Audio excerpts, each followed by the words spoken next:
नमस्कार, मैं हूं नीरज मिश्रा और आप देख रहे हैं उत्तराखंड की खबर। सबसे पहले खबर उत्तराखंड के मुख्यमंत्री पुष्कर सिंह धामी से जुड़ी हुई। हरिद्वार स्थित श्री प्रेम नगर आश्रम में पुष्कर सिंह धामी पहुंचे और वहां आयोजित राम कथा में भाग लिया। इस अवसर पर उन्होंने कथावाचक मुरारी बापू के चरणों को नमन करते हुए उनके आध्यात्मिक योगदान की सराहना की। मुख्यमंत्री ने कहा कि मुरारी बापू राम कथा के माध्यम से पूरी दुनिया में भारतीय संस्कृति, आध्यात्मिकता और मानवता का संदेश प्रसारित कर रहे हैं। उन्होंने कहा कि राज्यवासियों को हर वर्ष बापू का आशीर्वाद प्राप्त होता है और उनके तप, त्याग और आध्यात्मिक साधना से सनातन मूल्यों को निरंतर मजबूरी मिलती है।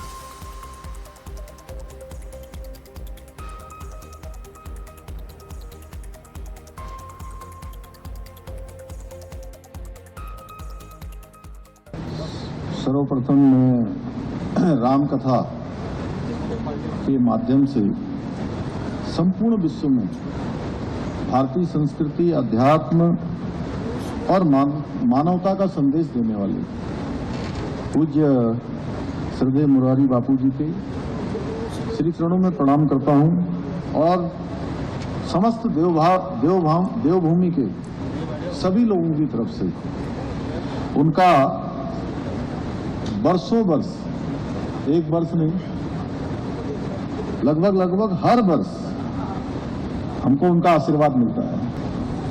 आप सब आए हैं बापू को यहाँ पर उनके श्रीमुख से जो पूज्य कथा हम सबके समक्ष करी जाती है और बड़ी उत्सुकता सबके मन में रहती है।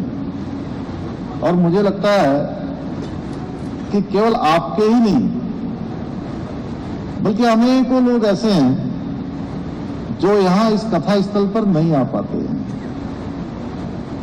लेकिन चाहते वो भी हैं कि हम पूज्य बापू की कथा में सम्मिलित हों और अपने जीवन में पुण्य के भागी बने। लेकिन सच बताऊं तो ये कथा आयोजन में आना, कथा का श्रवण करना, इसमें सम्मिलित होना, ये साथ भगवान श्री राम की कृपा से ही संभव हो पाता है। बद्रीनाथ मंदिर में दान और चढ़ावे में अनियमितता के मामले में उत्तराखंड सरकार ने बड़ा कदम उठाया है। मुख्यमंत्री पुष्कर सिंह धामी के निर्देश पर मामले की विस्तृत जांच के लिए 3 सदस्यीय उच्च स्तरीय समिति का गठन किया गया है। समिति के अध्यक्ष गढ़वाल कमिश्नर आनंद स्वरूप रहेंगे। वहीं श्री बद्रीनाथ केदारनाथ मंदिर समिति ने चेयरमैन कार्यालय में तैनात पर्सनल असिस्टेंट प्रमोद नौटियाल को तत्काल प्रभाव से निलंबित कर दिया है। मामले में प्रमोद नौटियाल के खिलाफ एफआईआर भी दर्ज कराई गई है। जांच समिति दान प्रबंधन व्यवस्था में पारदर्शिता, जवाबदेही और सुधार के उपायों पर भी अपनी रिपोर्ट देगी।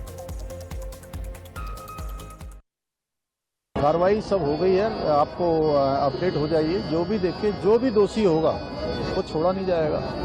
कठोर कार्रवाई होगी। कमेटी बना दी गई है और पुलिस ने अपनी प्रारंभिक जो कार्रवाई है प्रारंभ कर दी है। रिपोर्ट दर्ज हो गई है। ये तो गौ हत्या जैसा पाप है जो ऐसे स्थानों पर इस प्रकार की चीज़ों को करे। जैसे माँ बाप की कोई हत्या कर देता है, उस प्रकार का महापाप है। इसमें ये क्षमा योग्य नहीं है और जो भी होगा उसको पूरा कानून अपना काम करेगा। जो बढ़ते अगली खबर की ओर, बद्रीनाथ मंदिर के चढ़ावे से जुड़े कथित वित्तीय अनियमितता मामले में बीकेटीसी अध्यक्ष कार्यालय में तैनात व्यक्तिगत सहायक प्रमोद नौटियाल के खिलाफ एफआईआर दर्ज हो गई है। बीकेटीसी की शिकायत पर बद्रीनाथ थाने में भारतीय न्याय संहिता की धारा 306, 316, 5 के तहत मुकदमा दर्ज कर पुलिस ने अपनी जांच शुरू कर दी है और इसके पहले विभागीय जांच के बाद प्रमोद नौटियाल को निलंबित भी किया जा चुका है। शुरुआती जांच में मंदिर की धनराशि के कथित अनाधिकृत उठान की बात सामने आने का दावा किया गया है। मामले में अंतिम फैसला पुलिस जांच और न्यायिक प्रक्रिया के बाद ही होगा। तहरीर के मुताबिक 2 जुलाई 2026 को सोशल मीडिया के माध्यम से बद्रीनाथ मंदिर में हुई कथित वित्तीय अनियमितता की सूचना मिलने के बाद मंदिर समिति ने मामले की जांच के लिए 3 सदस्यीय जांच समिति का गठन किया था।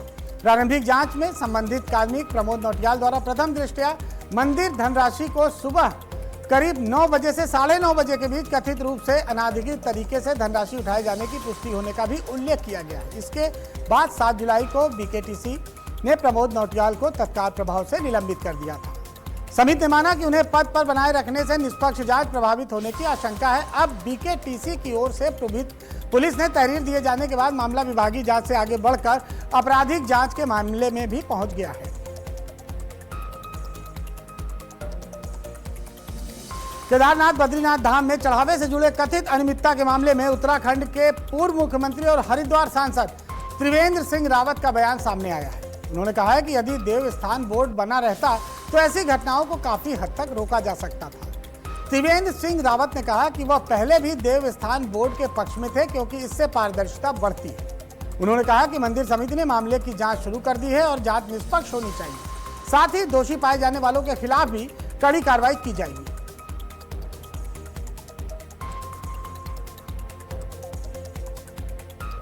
देहरादून में कांग्रेस मुख्यालय में आयोजित प्रेस वार्ता में बद्रीनाथ से कथित विधायक लखपत बुटोला ने बद्रीनाथ धाम चढ़ावे से जुड़े विवाद को लेकर भाजपा सरकार और बीकेटीसी पर निशाना साधा है। उन्होंने चार धाम करोड़ों श्रद्धालुओं की आस्था का केंद्र है और चढ़ावे का पारदर्शी लेखा जोखा रखना बीकेटीसी की जिम्मेदारी है।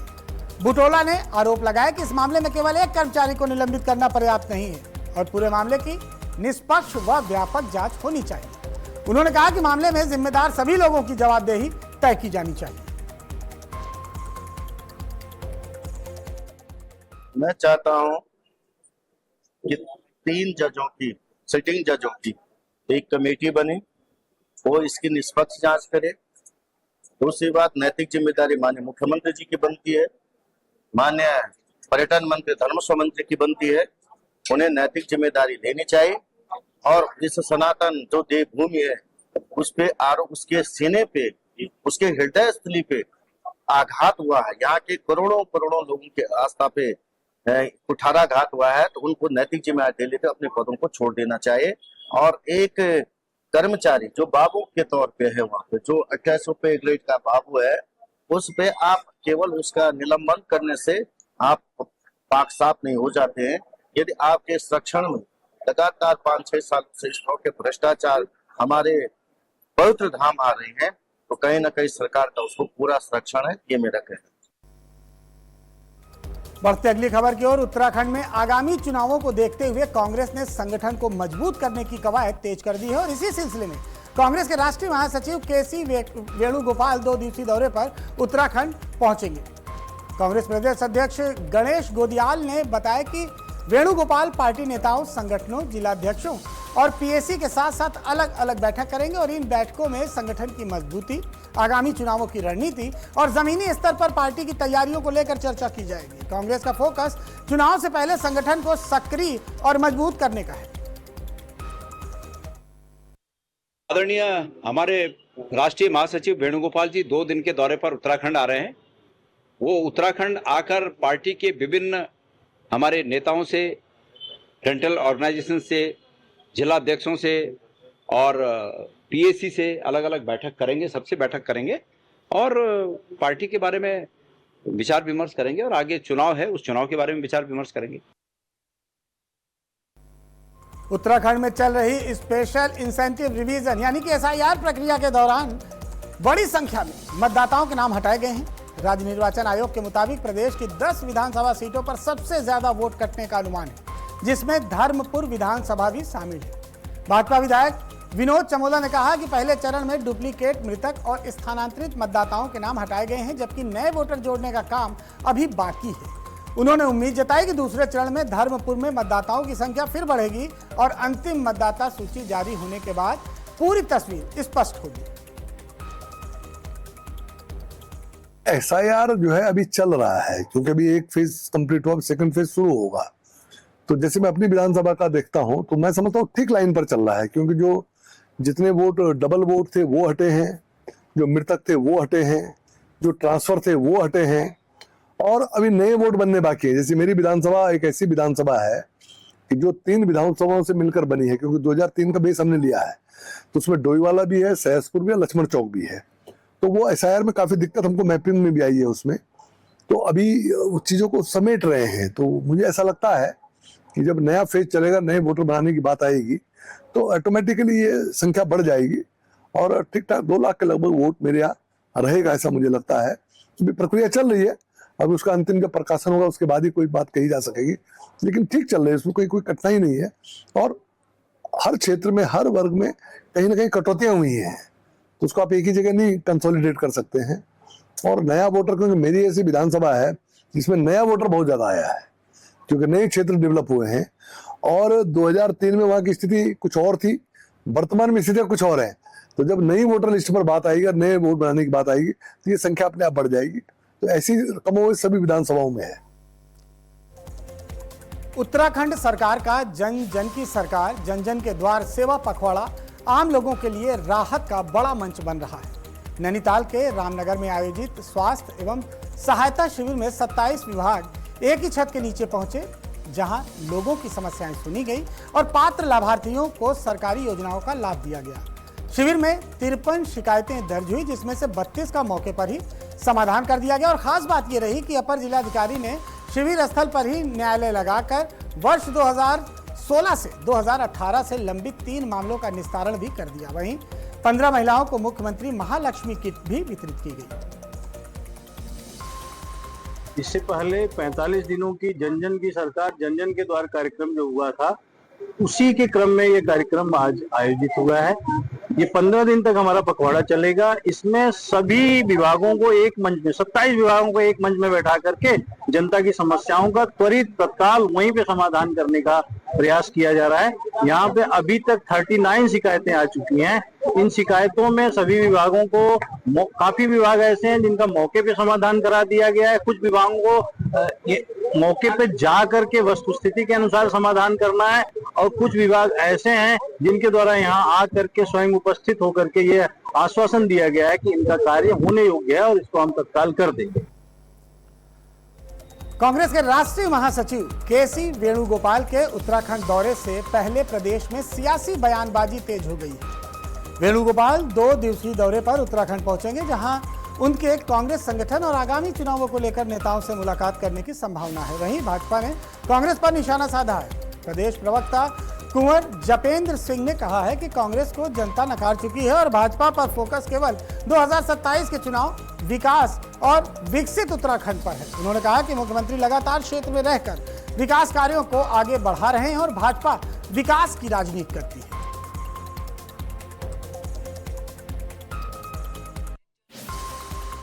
कांग्रेस भारतीय जनता पार्टी का विषय कभी रहा ही नहीं, और उत्तराखंड की जनता का भी विषय कांग्रेस नहीं है।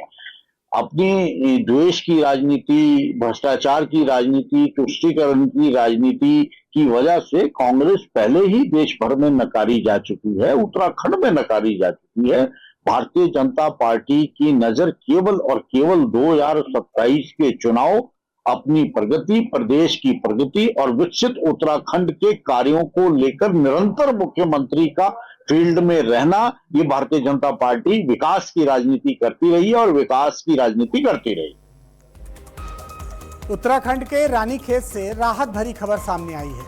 अल्मोड़ा जिले के माछखाली इलाके से 1 जुलाई से लापता एक युवती को स्टेट डिजास्टर रिस्पांस फोर्स यानी कि SDRF ने सुरक्षित रेस्क्यू कर लिया है। सब इंस्पेक्टर पंकज डंडवाल के नेतृत्व में सरिया पानी पोस्ट की पिछली कई दिनों से लगातार सर्च ऑपरेशन चला रही थी और आखिरकार युवती सुंदर खाल के पास घने जंगल में करीब 12 से 13 किलोमीटर अंदर घायल अवस्था में मिल गई। शुरुआती जानकारी के मुताबिक युवती रास्ता भटक गई थी और जंगल में फंस गई थी। SDRF की टीम ने उसे सुरक्षित बाहर निकालकर आवश्यक उपचार के लिए भेज दिया। इस सफल रेस्क्यू ऑपरेशन की स्थानीय लोग भी सराहना कर रहे हैं।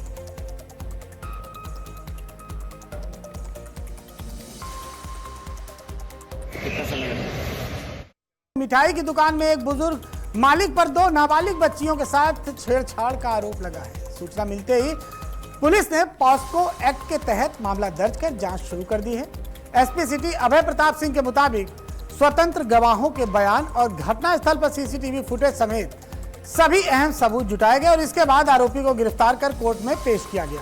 पुलिस का कहना है कि पूरे मामले में पॉस्को एक्ट के तहत तय सभी SOP का सख्ती से पालन किया गया है।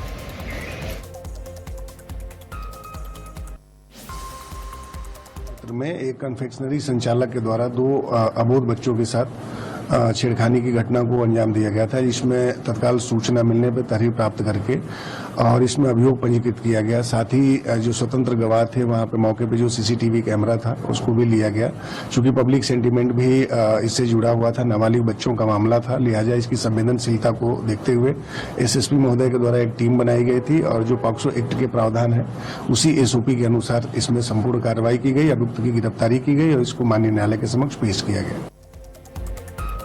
बढ़ते अगली खबर की ओर। रुद्रप्रयाग में पूरे जुलाई महीने ऑपरेशन साइबर सुरक्षा अभियान चलाया जा रहा है। एसपी निहारिका तोमर ने बताया कि पुलिस मुख्यालय के निर्देश पर जिले की पुलिस साइबर अपराध के मामलों की समीक्षा कर उन्हें तुरंत निस्तारण कर काम कर रही है। अभियान के तहत खोए हुए मोबाइल फोन की बरामदगी के साथ ही साथ इंटरनेट पर अश्लील सामग्री फैलाने वालों के खिलाफ भी सख्त कार्रवाई की जा रही है। पुलिस का उद्देश्य साइबर अपराध पर प्रभावी नियंत्रण और लोगों को सुरक्षित डिजिटल माहौल उपलब्ध कराना है।